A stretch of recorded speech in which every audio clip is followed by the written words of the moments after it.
Good morning and welcome to this morning's reflection. This morning we will read Isaiah chapter 52 and verses 13 to 53 verse 12. It is a long reading, but stay with me, for it is a profound reading.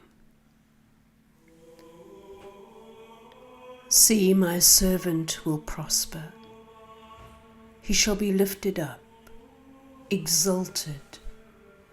He shall rise to great heights. As the crowds were appalled on seeing him, so disfigured did he look, so that he seemed no longer human. So will the crowds be astonished at him, and kings stand speechless before him. For they shall see something never told, and witness something never heard before. Who could believe what we have heard, and to whom has the power of Yahweh been revealed? Like a sapling, he grew up in front of us, like a root in arid ground. Without beauty, without majesty, no looks to attract our eyes. A thing despised and rejected by man. A man of sorrows and familiar with suffering. A man to make people screen their faces. He was despised, and we took no account of him. And yet ours were the sufferings he bore, ours the sorrows he carried. But we thought of him as someone punished, struck by God and brought low. Yet he was pierced through for our faults, crushed for our sins. On him lies a punishment that brings us peace, and through his wounds we are healed. We had all gone astray like sheep, each taking his own way. And Yahweh burdened him with the sins of all of us, harshly dealt with. He bore it humbly. He never opened his mouth. Like a lamb that is led to the slaughterhouse, like a sheep that is dumb before its shearers, never opening its mouth. By force and by law he was taken. Would anyone plead his cause? Yes, he was torn away from the land of the living, for our faults struck down in death. They gave him a grave with the wicked, a tomb with the rich. Though he had done no wrong, and there had been no perjury in his mouth, Yahweh has been pleased to crush him with suffering. If he offers his life in atonement, he shall see his heirs. He shall have a long life, and through him what Yahweh wishes will be done. His soul's anguish over, he shall see the light and be content. By his suffering shall my servant justify many, taking their faults on himself. Hence I will grant whole hordes for his tribute. He shall divide the spoil with the mighty, for surrendering himself to death and letting himself be taken for a sinner, while he was bearing the faults of many and praying all the time for sinners.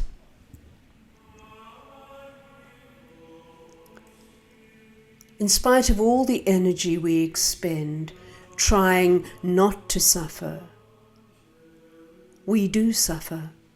In spite of all the effort we make to blind ourselves to the suffering of others, we see their pain. Not only do we observe suffering in others and personally experience it ourselves, but also we somehow receive an inner sense of goodness and growth from suffering.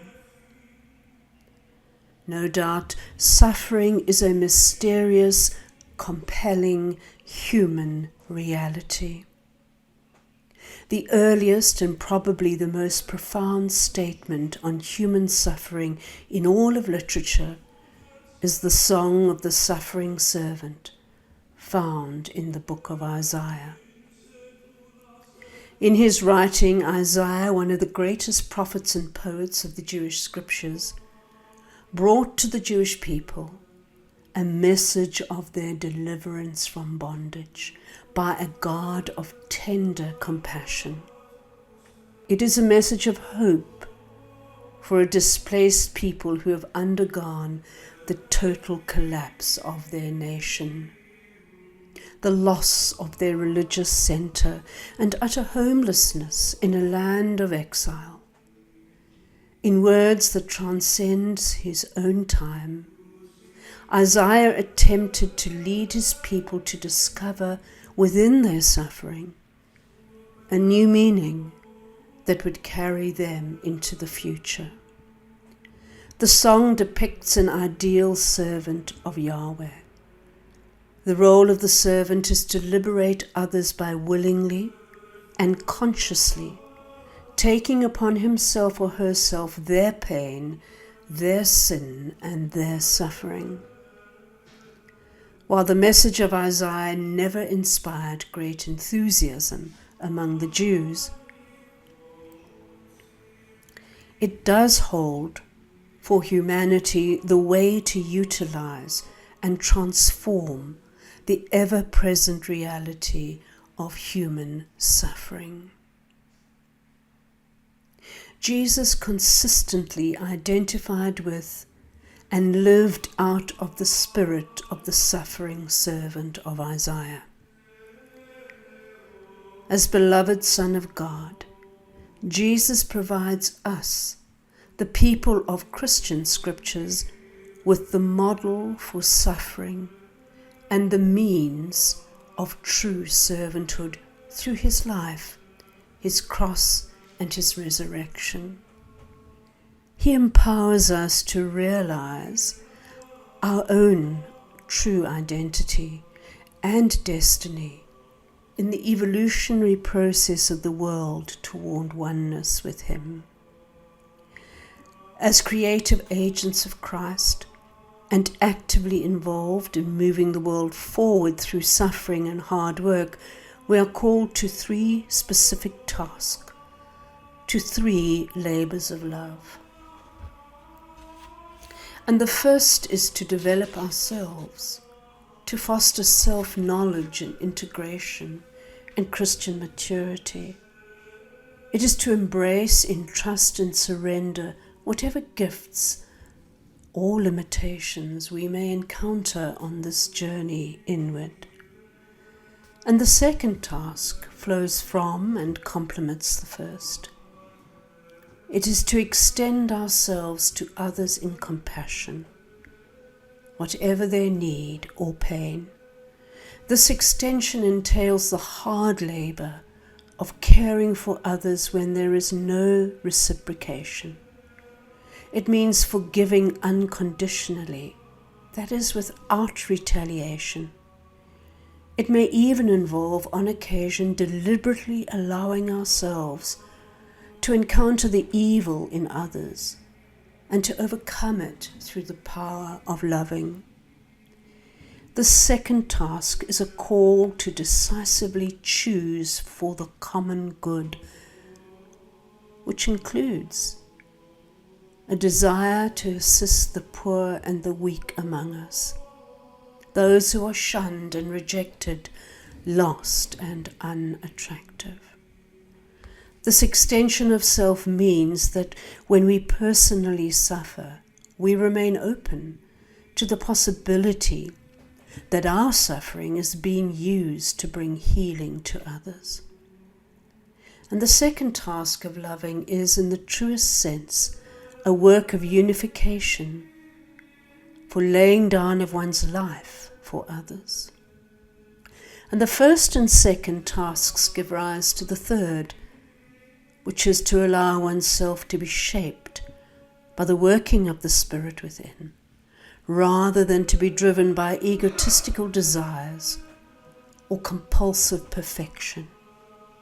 It is to become Christ-centered through a totally surrendered life to God.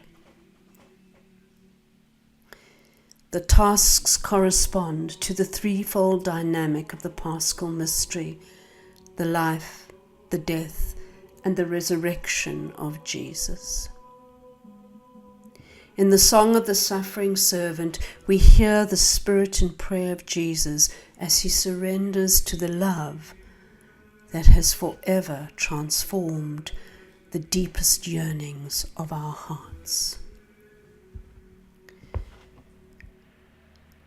And so in stillness today, approach this servant song of Isaiah and read the words slowly, becoming aware of the gifts that have been given to you as you prayerfully walk through this Passion season with Jesus. And as you make your way prayerfully through the song, verse by verse, be receptive to the powerful images of the servant and allow these images to take form and shape within you. And if anything particularly resonates with you, stay with it, drawing from it whatever consolation or insight nurtures you. And so I leave you to reflect on this, the song of Isaiah, taking as long as you like.